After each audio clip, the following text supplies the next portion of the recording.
question. What I think to me, and this picture translates that is, we are marvelous, unique human beings in the process of becoming. And that is an invitation to being open and being willing to engage and to develop and to grow and to challenge things and to be open for new possibilities. And in the next slide, I have a little bit of an introduction, but some of you may already know me from prior experiences. But really, these of growth and development is something that is very dear to my heart, and it's very tied to my purpose, which is to facilitate growth, success, and fulfillment, evoking people's purpose, positive mindset, and possibilities. And a lot of the things that we're going to be sharing today, and then for the 2 sessions to come, revolve around that. So before we get started, I want to kind of like ask for a couple of things in terms of logistics. One is, if you can, please turn on your video, your camera, so that I can see you, so that I don't feel that lonely on this side of the screen. If you want to make your view speaker view, so that you can have kind of me talking, but also the slide as a content that will facilitate your experience. And then let's make these as participatory as possible. I'm inviting you to chat, to use the chat. I'm inviting you to make any notes as you learn and grow. There were a few handouts that were given prior to this session. One of them facilitates note taking based on the content that we're going to review. So please use that to best fit your needs. You can also use the emojis and kind of like the reactions as a way to, experience and participate. And then follow the activities that we're going to be doing today. They have been, created for a purpose to complement today's session. So talking about that, today's session, in this next slide, Amy will show us that, today's topic is, how purpose leads to greater well-being and influence. And this is one of 3 topics of the Purpose webinar series. And really, this is kind of, these 3 webinars have been created as a pathway to really start to understanding, your reality a little better. And that includes your relationship to yourself, to others, and to the world around you, so that you can actually become a more responsible agent of creating satisfaction and more impactful life and career. So each session will last 60 minutes, and it will provide educational activities and exercises and tools that are actually meant to increase the levels of consciousness and awareness, challenge some of the limiting beliefs that you may have. And with that comes also some limiting thoughts and behaviors, and really kind of present to you some ideas on how to be empowering in today's kind of challenging world. So the ideal is that you participate in the 3 webinars, because they build on each other and they complement each other. However, if for whatever reason you can't make it to one, Amy, is this being recorded? Yes, it is. Yes, it is. Great. This is being recorded, so you will have access to the recording video as well, so that you can catch up. So the first one is how to increase your well-being and grow your influence through purpose, and that's the topic of today. So in the next slide, the idea here is, how can we start seeing purpose to be something that is at the core of every area of life? Purpose at the core of your work and career, which that's something that is relatively easy because you work for a mission-driven organization. But maybe, perhaps purpose is not part of your finances and wealth. Maybe there's a little bit of that in regards to your relationships, to your friends, your family. But what about purpose at the core of your personal health and well-being. And by that, I mean, spirituality, physically, mentally. So how is purpose really at the core of every area of your life? And the idea here is how can we start awakening more of that purpose, and how can we integrate it more into every area of your lives? So the key takeaways in the next slide, see the key takeaways from today's session are really understanding your purpose as a catalyst to leading, and influencing more meaningfully, experience the power of empathy, and perhaps be awakened to self-love and self-compassion. And the last one is about increasing your self-awareness and consciousness, which are actually two essential components to living with more purpose, more positivity, and to being more deliberately in your life. So with that said, I want to start us with a poll, because those are the takeaways that I have designed for you. But I would love if you can actually give me a little bit of a sense of what is it that you want? What is it that you want to intend for today's workshop? So Amy is going to share with us a poll that she has created.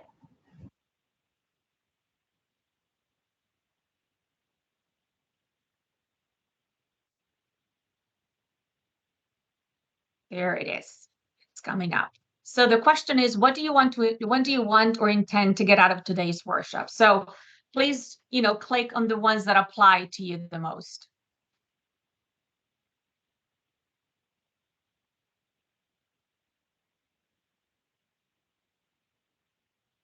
You can select multiple options. Don't overthink it. Just go by kind of like what tugs at your heart, and then, click your submissions. And then Amy, is there a way for us to see results?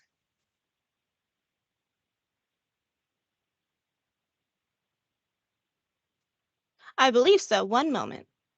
Okay, great. So make sure you make your entries, click on the options that you would like to get out from today's workshop. And again, those things are things that are kind of like, directed to you individually.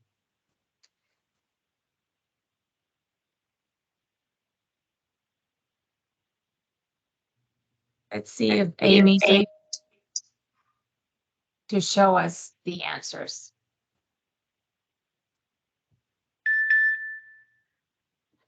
We're waiting. Apologies, my computer is struggling today.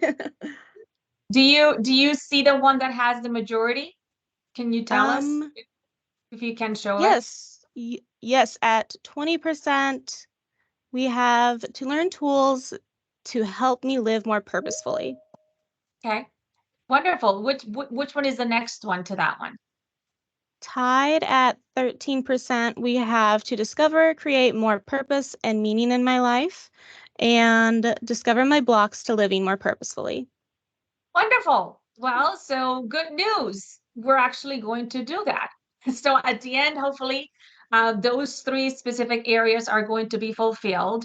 But before we get into today's topic, I would like to do a little summary of what purpose is, and we're seeing that in the next slide. We're seeing purpose from three different perspectives, and this will ensure that if you did not attend the in-person gathering last year, that you have an opportunity to kind of like catch up on that. So we're going to see at the meaning of purpose from three perspectives: the genesis of purpose, which is the origins of purpose, then a little bit about the neuroscience of purpose, and then last one, the impact of purpose. So very quickly, we're going to go into where purpose started. And this is something kind of fascinating to me, but there was a concept or a word, arete, in ancient Greek. And that word arete was kind of a romanticized idea or concept that was basically referring to excellence of any kind, especially in a person or thing's full realization of potential. So that term, arete, was also personified as a minor goddess, and you see her there, arete, that was her name. And it was really the notion of excellence associated to the fulfillment of purpose or function. In other words, arete was the act of living up to one's full potential. That's so poetic. Isn't that kind of like beautiful? So a person of arete, a person that kind of embodied that act of living to his or her potential, it was one of the highest, most regarded person. And for them, that meant that they were using effectively all their faculties, their strength, their bravery, their wit in regards to achieving results. So that's kind of how this concept started. Then I'm going to give you a little bit about the neuroscience of purpose, because it's not just kind of like back in ancient Greek, but there's also something about biology. There's also something about the way that we were created in terms of purpose. So, purpose is more than goals, rooted in our yearning. And our yearning are those deep longings of our hearts. And every human being has them, regardless of country or background or wealth or knowledge. Everyone who considers themselves a human being has these deep need, these deep yearning, the longings of your heart. And we yearn to be connected. We yearn to be seen. We yearn to love and be loved, to contribute, to matter, to fulfill that purpose that we were created for. So purpose really is almost this sense that we're living from our frontal lobe. That's why it's part of our neuroscience. There's a place in our brains where this purpose kind of like gets activated. And it's how we're able to be fulfilled and to live satisfying lives. Now, in terms a little bit less, complicated, the dictionary tells us that, the definition of purpose is, the reason for which something is done or created, or for which something exists. But it's also kind of a feeling of being determined to achieve or to do something. And with that, in the next slide, you'll see that really at the end, purpose is the why of our lives. Purpose is kind of that compass that gives us direction. Purpose is that kind of essential ingredient that gives us greater persistence. Some people call it grit. I love that word, grit. And then lastly, purpose, is kind of that umbrella. And when life gets difficult, when life gets stormy, purpose is that thing that keeps us focused, resilient, and protected. So with that, that's a little bit of a background of purpose that many of you have heard before. But now I want to go into kind of the reason why purpose is actually personal. Each of us has a specific purpose, and that purpose, it's almost like within us from very early in life. And that purpose, it's woven into our personalities, into who we actually became. And part of the handouts and the kind of pre-work for today, there was a very specific activity about reconnecting to our inner child. And to me, that activity, when I did it first, was almost kind of this awakening to be touched back to that essential being inside of me that reminded me of the things that really matter to me. That experience reminded me about the things that I felt naturally connected to. the things that I valued the most, the things that were super meaningful for me. And the reason why that matters, or why the activity matters, is because, our story is different. My story is different than the story of you all here today. And our stories are unique as our fingerprints. That's why I started with that slide of the baby's fingers, because we are uniquely created. And it is our story that leads to our purpose, or vice versa. Our purpose also leads to that story. And that includes our family of origin, our childhood experiences, right? What we saw growing up, the way we're related to, the caregivers in our lives. And that those experiences gave us kind of the worldview of ourselves, others, and the world around us. So I don't know if there's a couple of you that may want to share, if they did the activity, and if they did, if there's anything that you took away from it. It was actually getting in touch with your inner child, and then creating an autobiography based on some of that. So if you want to put in the chat a couple of things or takeaways, that would be lovely. So let me know what came up for you.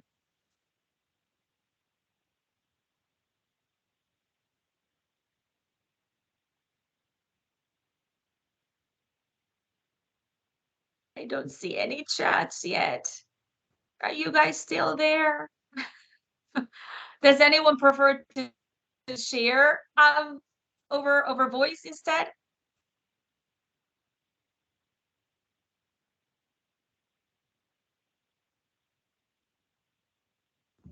Okay, I'm Hi, not gonna this I'm not is gonna Oh, okay, great. Yay.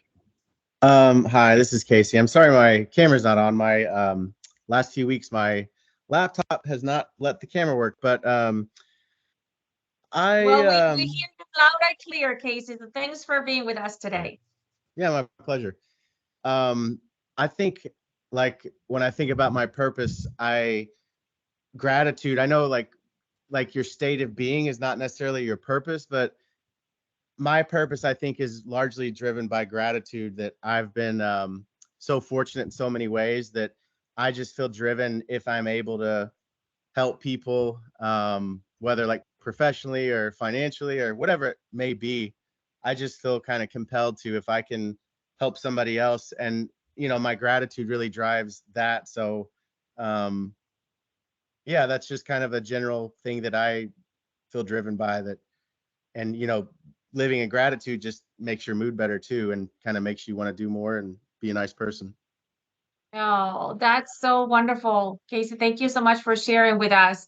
I see a couple more people wrote some chats, for Claire. It was so sweet to think of what motivated and mattered to myself as a little kid, and how that might still be core to me now. Beautiful.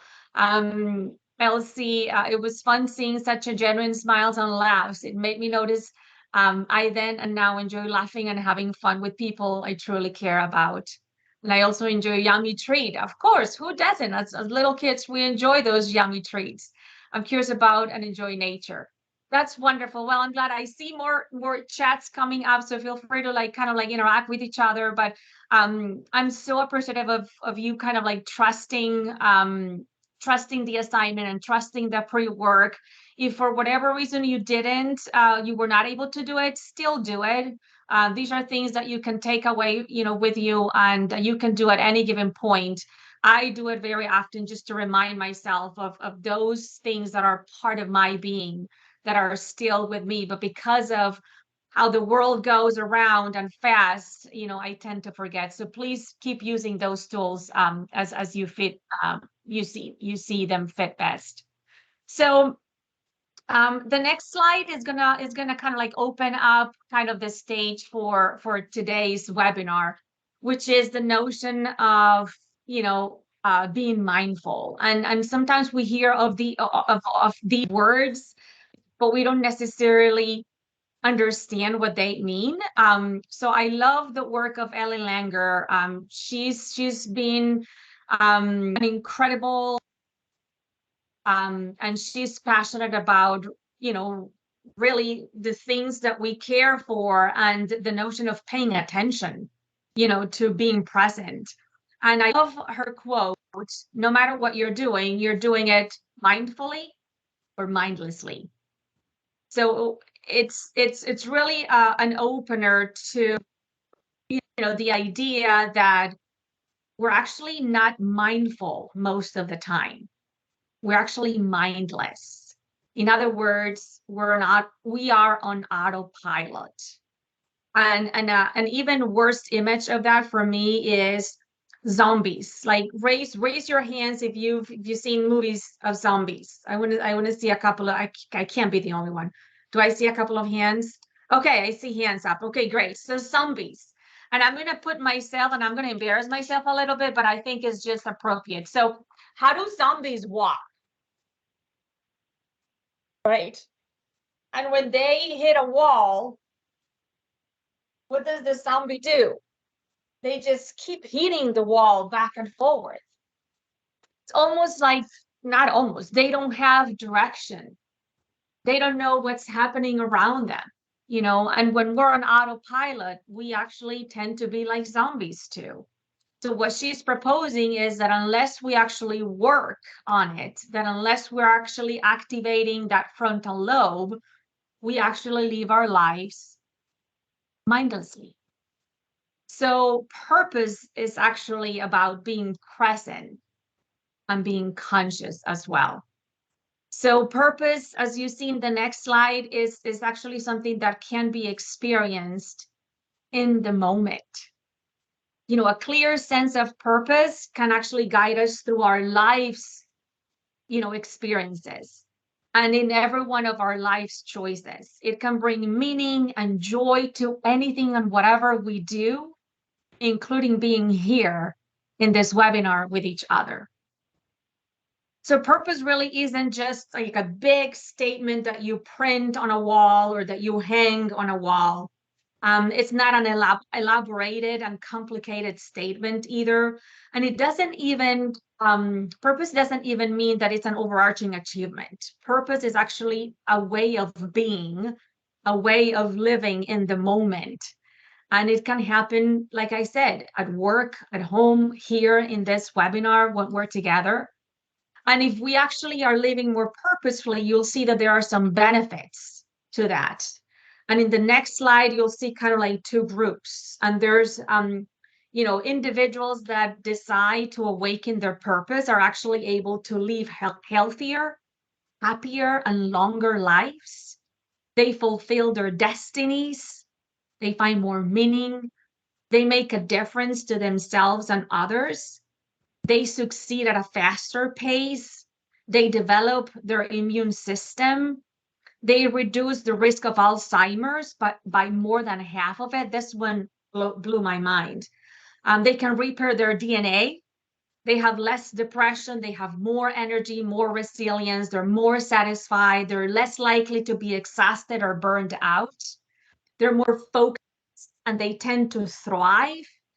Guess what? People that live more purposefully, they can delegate better. They cultivate a sense of grit, of perseverance. And lastly, they use the resources of time and money and energy more effectively. So really, really pause for a second. Living purposefully makes a lot of sense and gives a lot of benefits. Now, on the other hand, groups or organizations that awaken their purpose, that live out their purpose, they seem to stand out of their competition. They develop a stronger brand and they cultivate a better work environment. Their customers are actually able to turn almost into their champions and evangelists for their brand and for what they stand for. They do better financially. They have more engaged employees who also actually report to have better outcomes. It reduces turnover rates, and then they achieve higher levels of workplace satisfaction. So living purposefully really, really matters. So I want to stop for a second and I want to ask you a question. How are you? Really? How are you doing today? And I want you to stop and then look at the images on the slide. So maybe your instinctual answer is, good, or oh, I'm well. But really, I want you to just take a deep breath in and kind of analyze how you're doing today. Maybe there's something in those photos that you identify with. Maybe you're tired. Maybe you're burned out. Maybe you're everywhere else but here. Maybe you're concerned about your work, the people that you serve. Maybe you have trouble with a family member. Maybe there's concerns about, health issues or relational issues. So I just want you to know that we see you and that we welcome you with all of that. So in the next slide, we're going to do a quick poll because all of the things that may be going through your mind right now, maybe some of those things could turn into barriers to purposeful living. So take a quick look at the poll and just very deliberately submit your answers.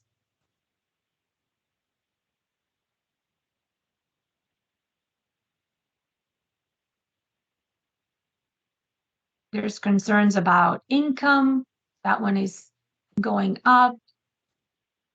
Next to concerns about, health and well-being. The income one kind of keeps increasing. I now can see that result. So I'm kind of going back and forth as they continue to change. So it looks like income, unemployment, business concerns is at the top, followed by concerns about health and well-being, either personal or family. And then the third one is difficulty managing priorities. So you're right. All of these things are crossing and hovering at us at all the time during our days. So based on all of those things and concerns and worries, it's very easy to develop what we call stinking thinking. And stinking thinking, it's actually, that because those thoughts stink. And some of you may be familiar with this statistic, but it actually has been estimated that an average brain has anywhere from 25 to 50,000 thoughts a day. And guess what? 70% of those are believed to be negative. Ouch. So the American psychologist Albert Ellis is the one who created and coined the phrase stinking thinking. And he used it to describe the human tendency to engage with thoughts that do not serve us. And what I want you to take away from this slide is that this is actually normal. Our stinking thinking and our negative thoughts are actually normal, and they're part of our survival brain. And in our survival brain, that part of a brain tends to focus more on the negative of things, and it actually magnifies it 3 times more than any other positive experience or thought that we can have. So according to positive psychology, we actually need at least 3 positives, 3 positive affirmations, 3 positive experience, 3 positive thoughts to neutralize the effects of 1 negative. Isn't that wild? So there's a 3-for-1 ratio. And the reason for that, and you'll see a little bit of that in the next slide, is that indeed we have 2 different sides of our brain, right? And Amy, if you click one more time, you'll see the 2 descriptions come up. So you'll see that in the left side, it's our survival brain. And in that survival brain is kind of where our negativity thought, the negative thoughts kind of spam from. But there's actually the other side, the right side, where I want to focus today, which is our thrive region. That's the part of our brain where our sage perspective is. It's almost where our discernment is. And contrary to the survival region, where the negative and stinking thoughts or feelings like stress or anxiety or self-doubt or anger or shame or guilt or frustration live, our right side of the brain, that middle prefrontal cortex, is where the empathy circuitry is. And that circuitry is responsible for generating positive emotions. And these emotions include empathy and compassion and gratitude, curiosity, joy of creativity, and these calm and clear head laser focused action. So this region actually is wired for creative and for big picture awareness. And it's very important because when we activate that side of the brain, we're actually able to release endorphins that counter the negative impact of the stress-induced cortisol from the other side of the brain. Isn't that fascinating? We actually have the ability to activate a place in our brain where we can actually generate more of those positive, purposeful, and good sense feeling emotions and thoughts. I see some people are chatting. Children are so much better. Correct, absolutely. That's why we can still learn a lot more from children. They can teach us a great deal of being kind of in that place, and activating that side of our brain. They don't have all the filters and all the stuff that we kind of like tend to grow when we're older. So in the next slide, there's another big barrier. So we have, the stinking thinking and the negative thoughts is one barrier to purposeful living. The other one is soft addictions. And I don't know if you have ever heard of these terms. If you had, please, just share what you have heard about it in the chat. But we all want to become the very best that we can. TV. Yes, right. We can become the very best that we can be, right? We want to live lives full of meaning and purpose and influence and leadership. And we want to live lives with great love and caring for people. Um, but these soft addictions are really a real life barrier. And what these addictions do is actually they block the sense of purpose in our days. And they tend to happen more often when we're super tired, right? When we're just kind of like having a hard time even focusing. And then we're just trying to survive so we can make it until Friday. We go back kind of like that autopilot, living. Um, and we find ourselves very easily, spending not just minutes, but hours on things that don't really last. So maybe is a lot of hours and energy and time in being unconscious and kind of numbing our feelings. And we do that when we're doing news or social media, when we're stress eating, when we're over shopping. I love shoes, I confess, or when we're procrastinating on our to-dos, right? And there's some soft addictions that are actually related to our moods.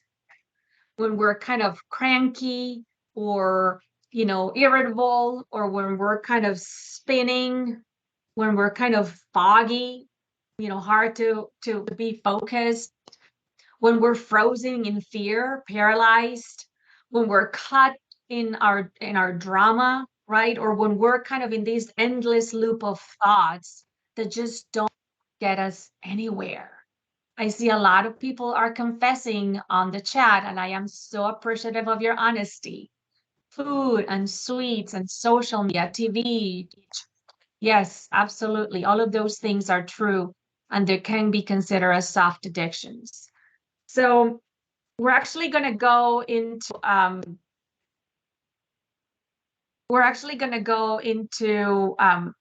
actually yeah, you said which ones are some of those soft addictions. And the reason why they are barriers is because they actually, you know, block us from living purposefully. And the opposite of purposefully is purposeless. Sorry, I have to sneeze.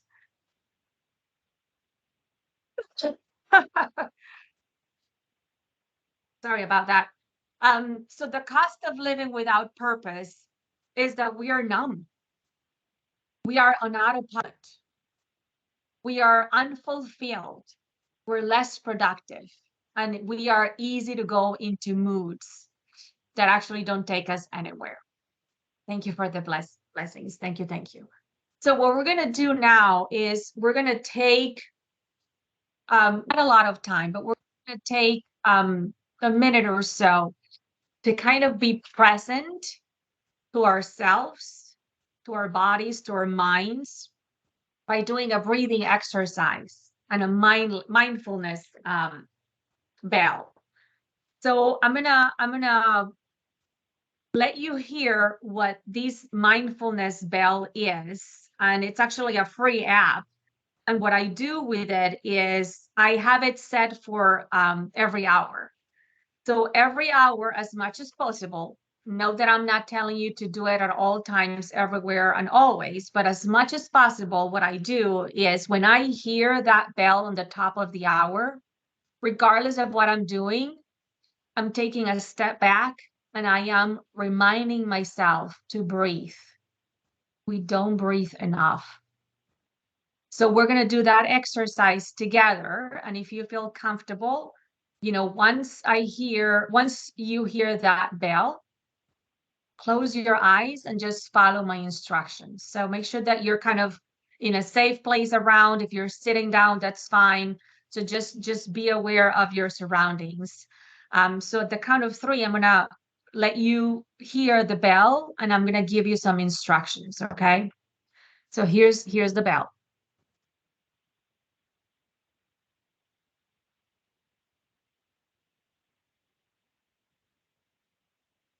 So close your eyes and take a deep breath in. Notice how your lungs filled up. Notice how your chest opens up.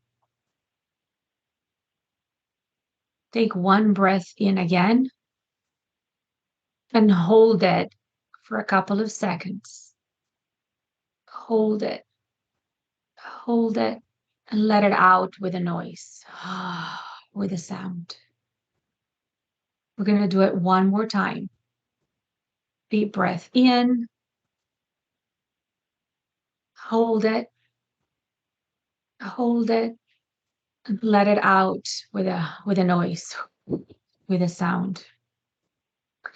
The beautiful thing about these, and you can keep your eyes closed. The beautiful thing about these exercise is when you hear the mindfulness bell, what I would love for you to do is to rate your level of engagement from 1 to 6.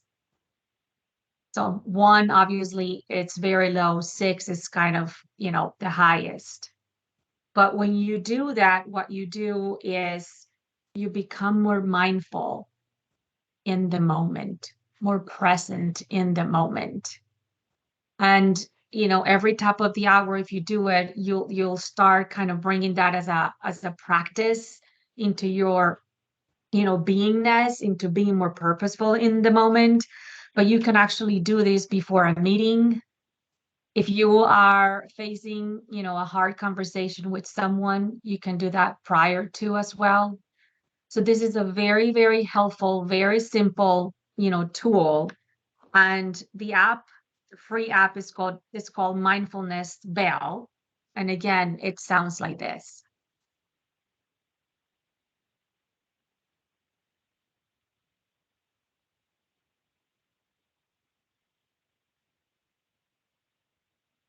So with that sound in mind, we're gonna actually go. Did you guys, Connie, did you hear the noise? Not did you all hear it or not? I'm not sure your computer picked up the tone. Oh, bummer. Let's see. No? No. Okay. No. I don't know what happened. What I'm gonna do is I'm gonna put in the chat.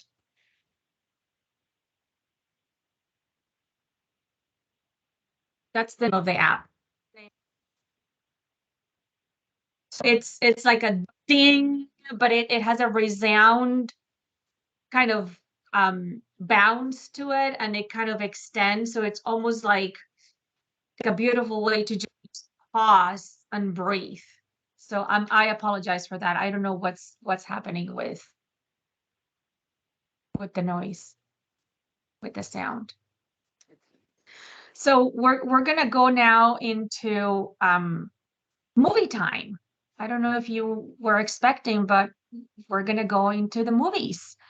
And Amy is going to show us a very short clip about a man who discovered a pathway to purposeful living and leading through his own story of a very challenging and heartfelt experience. So take a look. You know, it's funny. Purpose is such an existential concept. It's something that I never really thought about through most of my life until my daughter Julia got really sick and needed a heart transplant. And I started becoming, in a way, more purposeful toward her, thinking, okay, what kind of purpose could she develop so that even if she died prematurely, she could still say, I lived a big life. And then when my daughter died, I realized that if I couldn't repurpose my own life personally, that I would die. I had, you know, uh, I had gone through a really, really difficult time for a few months after she had passed away. And I found myself 2 miles out in Lake Michigan in a kayak at 5:15 in the morning, wondering whether I should just continue paddling to Wisconsin, which was another 86 miles. Of course, I never would have made it.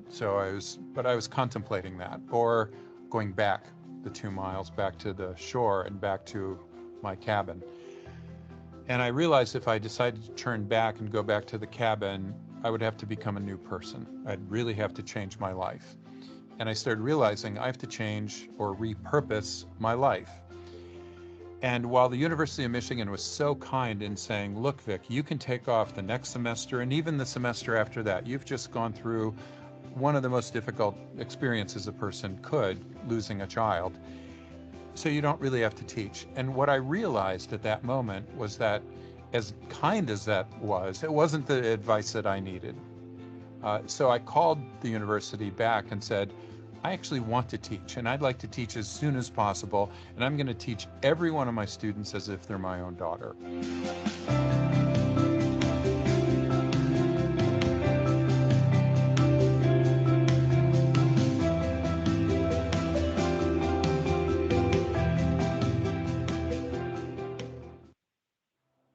You know, it's funny.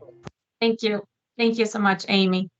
So what I would like you to do now is Amy is going to send us in some group shares or group breakout rooms. And I would like you to take 2 minutes to share among your table. What's coming up for you up until this point. What could be considered a good life? What is a life worth living? What about these content, or what about these story of these author inspires you, or what triggered in you? I just want you to be able to kind of like process where we are thus far with someone else. So Amy, when you're ready, if you can take us into groups.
Hey, Amy, can you hear me? Yes, I can. I'm working on getting you somewhere. Okay, I don't know. Did I do something wrong? No, probably not. I just hit join Teams is room. interesting. I don't, yeah, One I don't second. use this super often, so I'm not used to it. So I probably did something.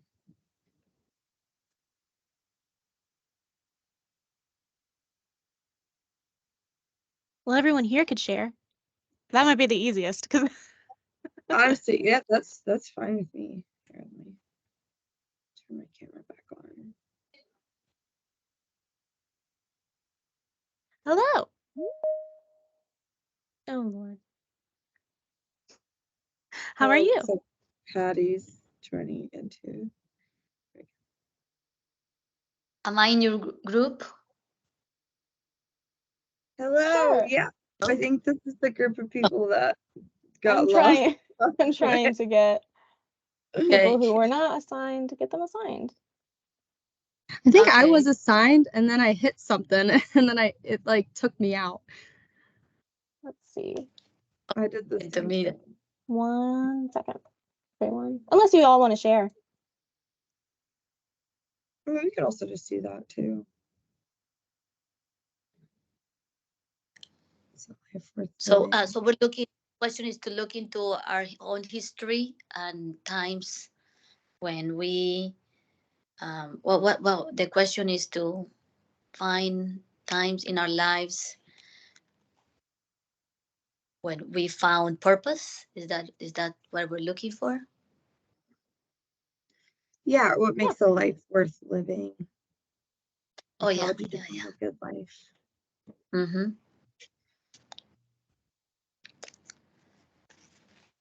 Personally, mine's through my connections with people.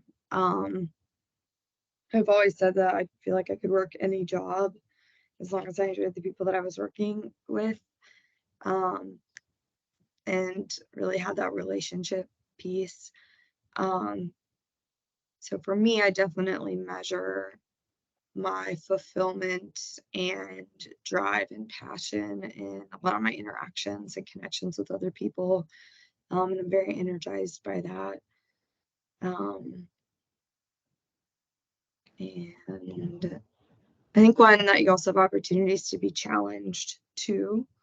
And not maybe just like complacent, but a life that you're able to take risks, but then at the end of the day, still know that you have your community and your family to fall back on if those risks don't work out, or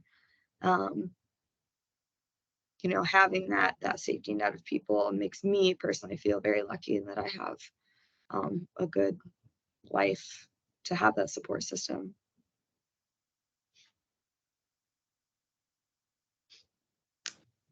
Very nice. Yeah, I feel my purpose. I grew up in a farm in South America, but then lived in New York, surrounded by buildings. And I feel so incredibly grateful to live in Indianapolis, where I am involved in community gardens and do partnerships with parks. So it's like a dream come true that my early childhood was surrounded by peaceful nature, and that here I encountered that again in my life. So that has been is very important in my life, and has brought me lots of joy and meaning. Is I yes, I work in Marion County, so I feel that since I am connected to nature, I am more effective in inspiring others, in teaching wellness, health, nutrition. So I feel that nature gives to me, and then it's recycled. That gift of nature is given back into the, is given back to, it comes back to me as well, and I feel so fortunate. I think how I feel like I feel connected to the nature too, but specifically the animals. So I work part-time at it's a farm animal sanctuary. So but I work specifically with horses that were rescued from being slaughtered. So I think for me, like my definition of a good life is just being surrounded by animals, but especially animals that got a second chance. So I feel like I'm really lucky that I can even do that. And I hope that like someday I can have my own property that I have like rescue animals and all that. But I don't know. I think some people get caught up in like material things, but I don't care where I'm at or what I have. As long as I'm happy, then I don't, then it's a good life and I don't care. What is the name of the sanctuary, Melanie? It's called Madeline. it's called Aaron's Farm. It's in Hobart. Yeah, so the horses that I work with, they're at a private property. So only the sponsors of those horses are able to go there, and then us that work there for her. But her main farm, she has, I think it's like 200 animals, like from teeny tiny to like cows with prosthetic legs.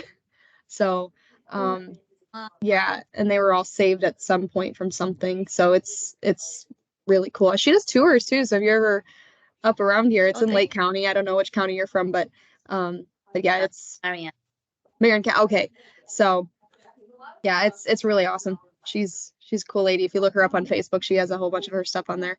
So good. Yeah. Okay, I'll look her up. Thank you.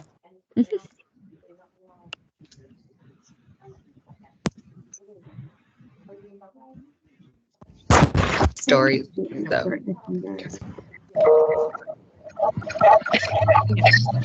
Okay, there we are. Mm-hmm. I see people They're coming excited. back. Going back in. Okay. Well, thank you, Amy. Our clock said 6 minutes, and I'm like, oh dear, we can't be here for 6 minutes. I would love to, but we have to go back. Good. So I see people still coming back. I see my screen kind of like popping. If you can all please mute your phones, I really appreciate that. Does anybody want to share some of the things that were shared in your group?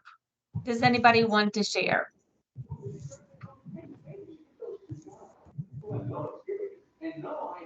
I still hear a lot of background noise.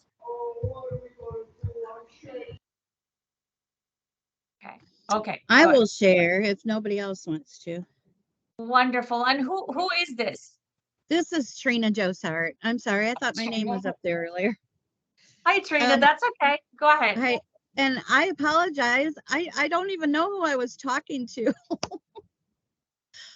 I'm sorry, but I know it was me, Katie Davidson. Okay, Clarksville. I knew she was down there.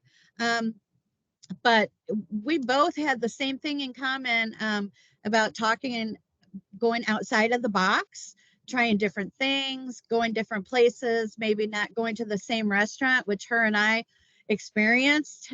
We go to the same place, same weekend. Every weekend we go to Mexican, we eat the same thing. And, just trying something different and going outside the box, whether with our teaching or, you know, home life. I was telling her that my boyfriend, he just tried broccoli salad for the first time, and he's tried peaches. I mean, it's a slow process with him, but it's huge. It's huge because, you know, he's 60 years old and he's missed out on all this, but it's the way he was raised. You know, his family, they weren't big on fruits or vegetables. He was scared as far as eating any extra sugar because he was told he was diabetic, and he never was. So there's a lot of things, you know, that were into play why we are, you know, how we are. But that's what we discussed. If you want to pipe in any more, you can. That's wonderful. It's the note that yes, we became who we are now, but that doesn't mean that we can't, you know, change, or that we can't bring things that are more purposefully and more fulfilling and satisfying into our lives. That's wonderful. Thank you so much for your share. So I think the next slide will give you a little bit of kind of a pathway. I don't know about you, but I like when I have kind of like a clear kind of way of doing things that at least give me a sense of kind of organization and structure. And I think in the next slide, you'll see that. So I have called it the pathway to purposeful living. And this is not complicated at all. And Amy, if you can move to the next slide. But it's three components that are actually meant to help us be more conscious and be more mindful in the moment. And when we follow those three kind of ingredients, we can actually live more purposefully. And the first bucket is our emotions. We were created uniquely with emotions. Emotions are the things that make us different from any other creature in life. And our emotions are to be honored and to be experienced and to be expressed and to befriend them. And the way we do that in the first place is to start noticing our body more often, to really be attuned to what's happening inside of us, so that we can sense those emotions.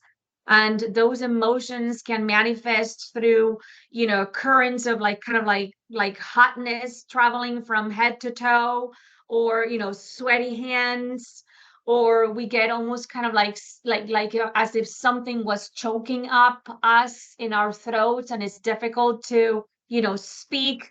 Sometimes it's kind of in our stomach, like in the pit of our stomach, we feel like a nut or something that is blocking. So all of those things, and the tension in our shoulders, all of those sensations are the ways that our body is wise enough to tell us that something is going on. And there's an emotion attached to it. And there's a technique called name it to tame it. There's a technique called name it to tame it. And it's based on the work of Professor Matthew Lieberman. And he actually suggests that when we put feelings into words, what he calls the affect labeling, it actually helps us manage negative emotion experiences. So the first thing is notice what's happening in your body, and then try to put kind of a name to that emotion so that it becomes more conscious in our minds. And he said that by labeling our emotions, we can actually create a distance between ourselves and our experiences. And it allows us to choose how to respond to these challenges and express our emotions with more responsibility. The second one is connect those emotions with our yearning. Remember the yearnings of our hearts, the longings of our hearts. So those are to connect, to belong, to matter, to love and be loved, to be heard, seen, appreciated, to contribute, to be affirmed. So once we're able to identify and to name our emotion, that emotion is most likely tied to a specific yearning. And then the last part is we can actually start meeting those yearnings when we can reorient ourselves to mindful, empowering, and satisfying actions. And we do that when we have more intention, more intent, right? When we're more deliberate about taking that action. When we, what you were saying earlier in your share, when we stretch, when we go out of our comfort zones, when we take a step out of our little boxes, the sense of novelty, when we eat something differently, or when we prepare a recipe differently, or when we engage with a coworker in a different way, when we read something, a new book, when we go to see a new movie, that novelty helps us actually, reorient to other actions. And then the last one is obviously we want to repeat these empowering actions so that we can rewire and become someone new. So this is the pathway actually where we can activate our frontal lobes. Remember that image from slides before? That part in our brain where purposefully living lives. And, when we activate our frontal lobe and when we're more mindful and conscious and aware of our emotions and meeting our yearnings, we can start, doing things in a way that it matches that is important to us. It matches, those values and those things that we actually want to go for. And it becomes part of our personality. That's the way that we're able to transform and to become someone new. And I think that's the same case for, organizations. There's a question in the next slide that actually it's a pretty simple question, but I don't think we spend enough time doing it or thinking about it. And this goes to the way in which we are leaders out there. And this is an invitation to consider what purposeful leadership is. And purposeful leadership is the capacity that we all have to influence the thoughts, the feelings, and the actions of others. So, in that scenario, we all have the ability to lead because we all have the possibility to influence ourselves and others. So, at the end, really, the question is, as a team, right, in your small teams, in your larger teams at work, how are you going to be a purposeful, positive influence to those around you and to the world that you're working within? So that's kind of a question that you can take with you with your groups, but really to know that whatever the answer is, it has an enormous influence on people around you. The way that you show up at work, the way that you show up to influence the thoughts, feelings, and actions of others has the possibility to spread like a virus, or to spread, like an incredible wave of good behaviors and positive behaviors. So consciousness is contagious. Happiness is contagious. Positivity is contagious. Living with purpose is contagious. Being responsible is contagious. But on the flip side, our negativity, our negative behaviors, our hopelessness, our pessimistic, our kind of zombie-like, autopilot-like, that is also contagious. So at the end of the day, the question is, what kind of a leader do you want to be? And I hope that you would want to be purposeful, leader. So I know we're up on time, and I want to be respectful of everyone's. So what I would like to do now is go to the assignment page. And this is an invitation in preparation for our next webinar.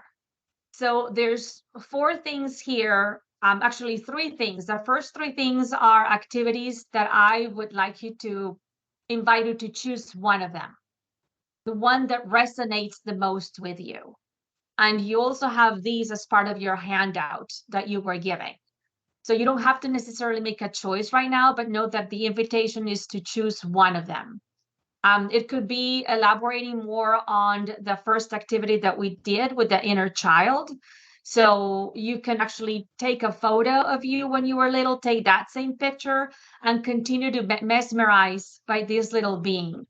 Continue to fall in love with this child, which actually it's you. So that same beautiful being continues to live within you. So treasure that child, love yourself, empathize with yourself. That's the first one. The second one is to track your emotions, your yearning, and then the actions that you're using to complete and to choose more empowering actions through the mindfulness bell. So every hour is very ambitious, but at least a couple of times during the day. Once you hear that mindfulness bell, take kind of an assessment of the level of engagement, the emotion or any sensation in your body, the emotion, then the yearning that you can connect it to. That's the second one. And I think the third one is, keep a journal. Write things down about yourself that you didn't know before. How are you learning? Something new you didn't know before. And how are you growing, which activates the action part of it. So what are you doing differently? How are you stretching? How are you going out of your comfort zone? How you're being in the unknown, right? Taking those risks. So all of those things would kind of like elevate more and go in depth into what we did today, and to bring something for next time so that we can start sharing with those experiences. The last bullet point is the information about our next webinar. And then the next slide actually gives you a couple of resources and the templates you also should have received. If not, let Amy know and she'll be able to pass those along to you. There's a couple of templates to track, soft addictions. There's another template to track stinking thinking and to be a little bit mindful about where that can be stemming from. I like this one about understanding the why of your goals, because sometimes, again, purpose is not a goal, but a goal will help you be purposefully. So they kind of complement each other. So that will help you kind of nail down some of those goals that you may have at work or personally. And I like the last one because you don't have to do these alone. Some of you met for the first time in your group session that we just had in this webinar. So maybe connect with that person or reach out to someone else so that you can do these things with someone else, with a buddy. And obviously, I'm always here to support. So if you feel like reaching out, please feel free to do so. So we're going to end with the last slide, which is many of you saw it from our first experience together, but this is a reminder to live purposefully, to choose to live with more purpose, and to once again let your light shine brightly, because there's no other individual like you. You were created uniquely with gifts and talents for a purpose and with a purpose. And we can choose to do and to live purposefully in every moment of our lives. I so much appreciate your time today. I'm sorry I'm 10 minutes delay, but I so much appreciate you being here with us. And I'm looking so forward to seeing you in our next session next week. And big kudos to Amy, who helped with the technology, which I'm not good at all. So thank you so much, Amy. And kudos to all of you for being here today, present and mindfully.